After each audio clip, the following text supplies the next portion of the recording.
খবর নয়াদিল্লি থেকে। নয়াদিল্লি নীতি আয়োগের বৈঠক, অত্যন্ত গুরুত্বপূর্ণ এক বৈঠক, যে বৈঠকে যোগ দেওয়ার জন্য মমতা বন্দ্যোপাধ্যায় গতকালই গিয়েছিলেন দিল্লিতে, এবং আজ তিনি বৈঠকে যাওয়ার পর বৈঠক থেকে ওয়াকআউট করলেন মুখ্যমন্ত্রী মমতা বন্দ্যোপাধ্যায়। নীতি আয়োগের বৈঠক থেকে ওয়াকআউট করলেন কেন?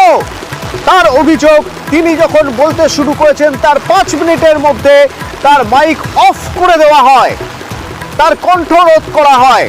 তিনি বাংলার রাজ্যের বঞ্চনার কথা বলতে যাচ্ছিলেন, যখনই বঞ্চনার কথা বলছেন তখনই তার মাইক অফ করে দেওয়া হয়।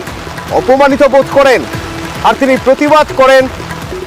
শুধু তার জন্য নয়, প্রতিবাদ করেন সব বিরোধী দলের হয়ে, প্রতিবাদ করে ওয়াকআউট করেন তিনি বৈঠক থেকে বেরিয়ে। সেরকমই জানালেন মমতা বন্দ্যোপাধ্যায়। শুনুন। আমি দেশের স্বার্থে এবং বাংলার স্বার্থে, রাজ্যগুলোর স্বার্থে আজকে এসেছি, একা অপোজিশনের কেউ আসেনি।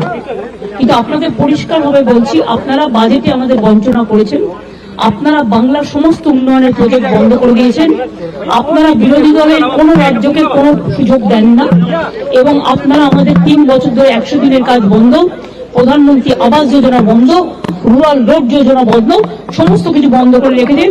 এমনকি ফুড সাবসিডি পর্যন্ত দেননি। আমরা 1,71,000 কোটি টাকা পাই লাস্ট ইয়ার পর্যন্ত। এই বাজেটে কিছু নেই, শুধু জিরো। এইটুকু বলার সাথে সাথে আমার মাইকটা স্টপ করে দিয়েছে। আমি বললাম, why you discriminate, why you stop me? I am only attending. You should be happy for that. Instead of that, you are giving more scope to your party, your government, and you only me on behalf of opposition, only I am there, and you stop my mic. আমি আমার mic বন্ধ করে দিচ্ছেন।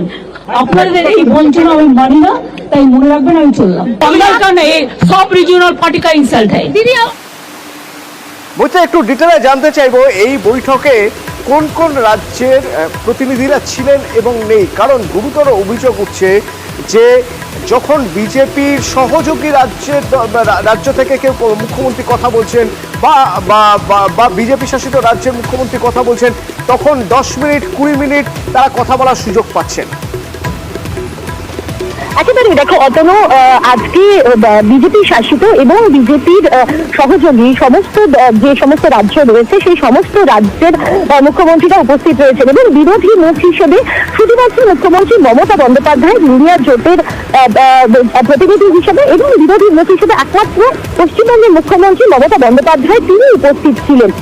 এবং তিনি কিছুক্ষণ আগেই যখন রাষ্ট্রপতি ভবন থেকে বেরিয়ে আসেন, তিনি স্পষ্টতই বলেন যে তিনি ওয়াকআউট করেছেন। এবং কেন ওয়াকআউট করেছেন তিনি বলছেন যে তার সামনে অন্যান্য মুখ্যমন্ত্রীরা, চন্দ্রবাবু নাইডু 20 মিনিট ধরে বলছেন, এবং বিজেপি শাসিত অন্যান্য রাজ্যের মুখ্যমন্ত্রীরা তাদেরকে কাউকে 10 মিনিট 15 মিনিট করে বলতে দেওয়া হচ্ছে।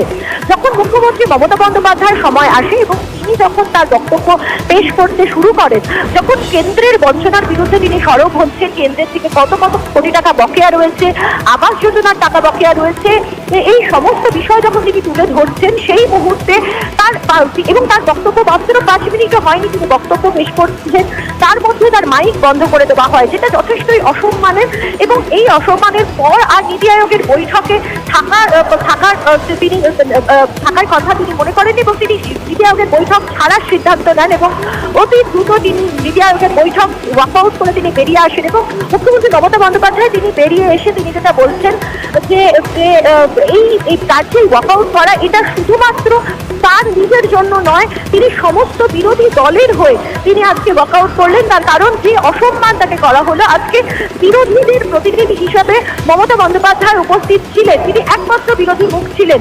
সেক্ষেত্রে দাঁড়িয়ে তাকে কথা বলতে দেওয়া, কোথাও একটা গিয়ে বিরোধীদেরকে কথা বলতে দেওয়া সামিল ছিল, সেটা না করে বিরোধীদের কার্যত কণ্ঠরোধ করা হলো বলে। মৈত্রী, তোমার মনে থাকবে এর আগে গতকালই মমতা বন্দ্যোপাধ্যায় তিনি কিন্তু বলেছিলেন যে আমাকে বলতে দিলে আমি বলবো, বঞ্চনার কথাই বলবো, আর বলতে না দিলে বেরিয়ে আসবো। আমি যাচ্ছি, কিছুক্ষণ থাকবো, ভয়েস রেকর্ড করতে দিলে রেকর্ড করব, না হলে প্রতিবাদ করে বেরিয়ে আসবো। চেষ্টা করব আমার স্টেটের হয়ে কথা বলা। এবং আজ তিনি ওয়াকআউট করলেন বৈঠক থেকে, বেরিয়ে এসে অভিযোগ করলেন যে তাকে বলতে দেওয়া হয়নি, বলা ভালো তার কণ্ঠরোধ করা হয়েছে।